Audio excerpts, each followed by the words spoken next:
Termas here, and I'm coming back live with the new E&C Glock. Yeah, I really want to review these things because there's practically no information on the internet about E&C gas blowback pistols.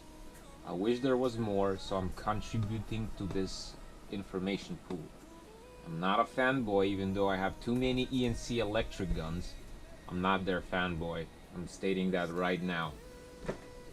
But they make really good how to say EEGs. I'm not gonna lie, I love them, all of them. I love classic guns, and E&C makes probably the best classic ARs. I'm not their shill. So Glock, I bought it, and I wanted to see if it's the same as their 17. So I already disassembled it partially. I'm gonna start with their magazine. It is TM based, WE clone, absolute clone. There is nothing distinguishing them. There's not a chance they will not fit in anything. They will fit in practically everything. TM, WE, Navrich SSP 18, E&C. I think they will fit in Action Army, the AAP1.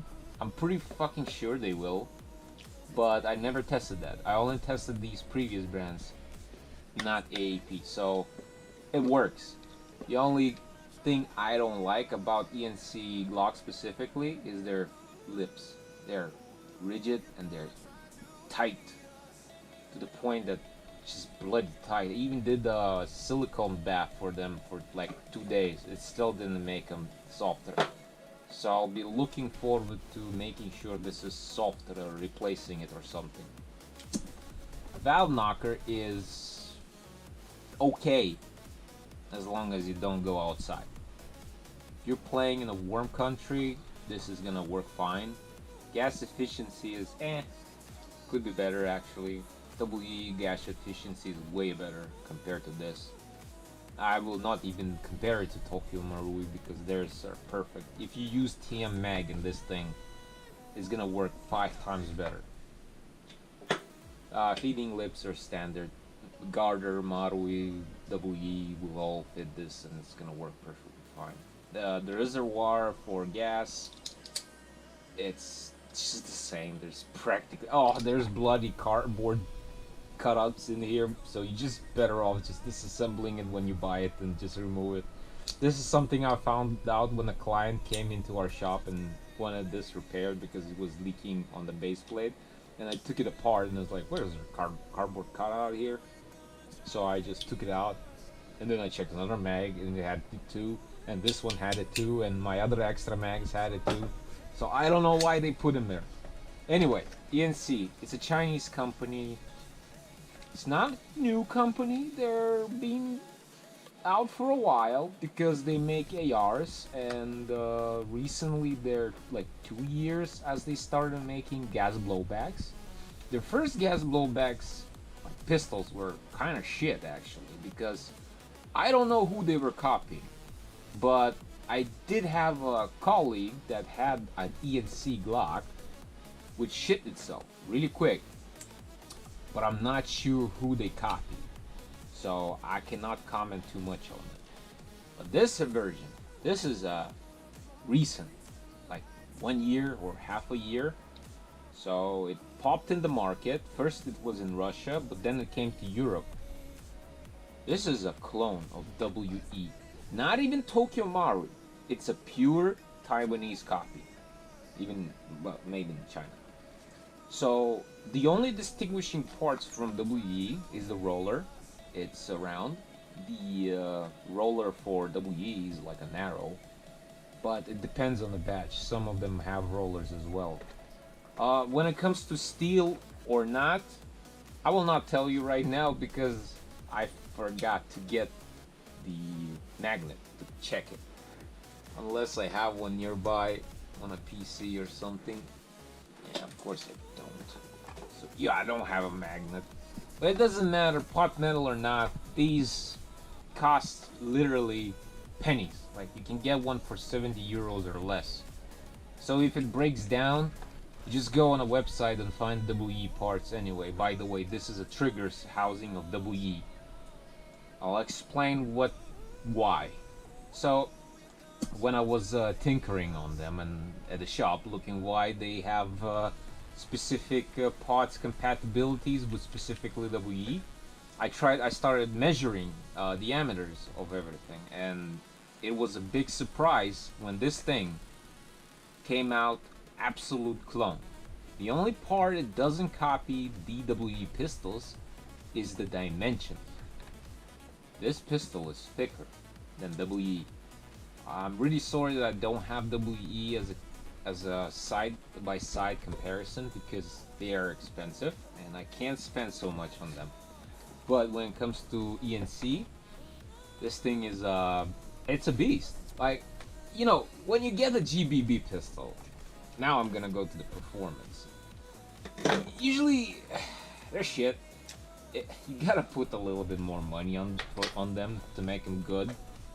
And I personally don't like GBBs. Like, they're what I consider the most useless primary weapon because you need to put as much as money up, practically the half of the pistol's price to make them good.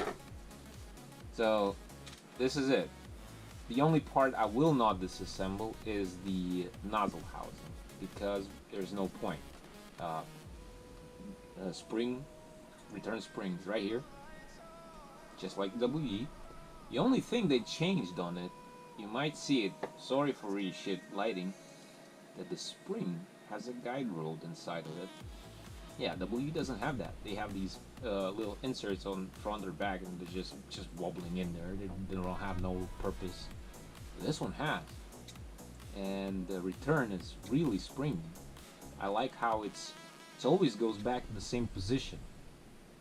Usually doesn't do that on other pistols. The only ones that does that is TM. Usually when you have these pistols, it's like you go like this and you're like stop right here or right barely stop here in closing it, which is the reason why we have shit gas efficiency. So E&C somehow made sure that we get that feature. Now the automatic switch lever. If you really pay attention, it's a shitty pot metal. So it will wear out. Sadly, it will, and there's nothing I can do about it except if I find parts for it in the future, because it's pot metal right here. Everything here is pot metal. Sadly, that's in my opinion a big drawback of this pistol, because the longevity, if you use it often, will diminish pretty quick. You got rid of the mock extractor. It's one piece now. It's never gonna come out, which is, in my opinion, good. Fuck that thing. I always lost it. Now the hop-up. Okay, this barrel is from G17. Before we go into details, I swapped it. I like the ported barrel on my 17, and I was like, I'm gonna put a goddamn 17 barrel on this thing. Parts are interchangeable when it comes to hop-up, which is good. Same goes to the return spring. It's interchangeable with every E&C. Sadly, it's not interchangeable with WE. So these specific two pots are not interchangeable. Same goes to the barrel. You could use the whole slide with the WE and vice versa, but you can't really switch this part with both of them. It makes sense why they did that, because it would be too much of a copy, and then technically you could just, oh, what's the point of this? You just buy that. Anyway, back to hop-up. It's a decent hop-up from the box. It hops 3 zeros, I'm sorry, really well. I was pretty amazed myself when I got this and I started, disassembling and tinkering with it, and was like, how's this? Piece cheap shit able to pull these? I was like, damn, it's pretty good. For that price? And you don't need to install any stupid spacer that, presses on the knob more. Damn, what is this magic? Yeah, just so you know, this actually has decent hop up, and it will hop these. 3 zeros. I even tried 3.6s, but yeah, it just it can, but then you need to install that. But up to 3.2s, 3.0s, perfect. Like, it goes nice. It shoots 50 meters.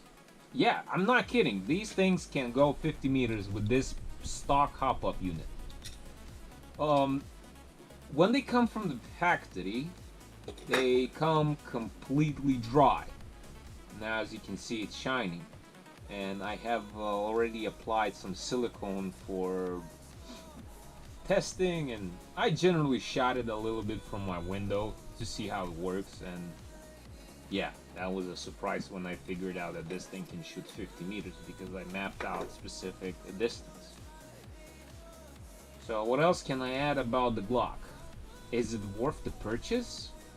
It is, because if you're a fan of them and you like to have something that is cheap but better than any Humorex trash, or you want a double E but this is double E we have at home, which is practically the same thing, and if you don't have enough cash for a TM, E&C is the question. I mean, this is the answer. This is your Glock. No markings, that's true. They are perfectly flat. There's nothing on them that can say that's a Glock. But if you really want a Glock, like I did, I never had a Glock in my life before in Airsoft. This is my first entry into Glocks. Yeah, this is worth it. The price, the quality. Yeah, some of them will come lemons, because since I work in a shop, I sometimes get customers that are complete dum-dums and don't know how to, take this out and really screw in the screw that holds the little, this part of the piston or whatever it's called. This right here.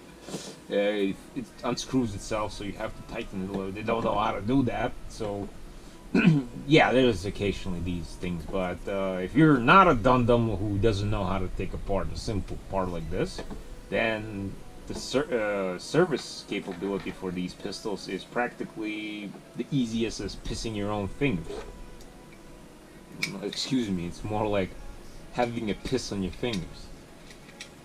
I'm telling you, cheap, decent, and most likely probably gonna serve you for a really long time. I don't really have footage of gameplay with this pistol yet, but I will. Clearly, I like to try it out, and specifically on automatic fire mode, because that's the main reason I got it for. It all started from the so-called 50-round magazine. Now I have a gun that can hold that 50-round magazine and not look stupid. What I will use it for, since bloody hell, yeah, you gotta do it like that, and it's done. Look, beautiful slide. Okay, now it's charged, so look at it. Anyway, E&C Glock, is it worth the buy? To be honest, yeah. You get too many benefits from it. To conclude this video, I would say try it out. If it breaks, grab a WE parts kit, just repair it and work and play with it more. Or get another one and throw this away. Or strip it and keep it parts for the other one that you just got. That's my suggestion with this Glock. Right, let's stop this video. Have a nice day. Leave a comment, like, whatever.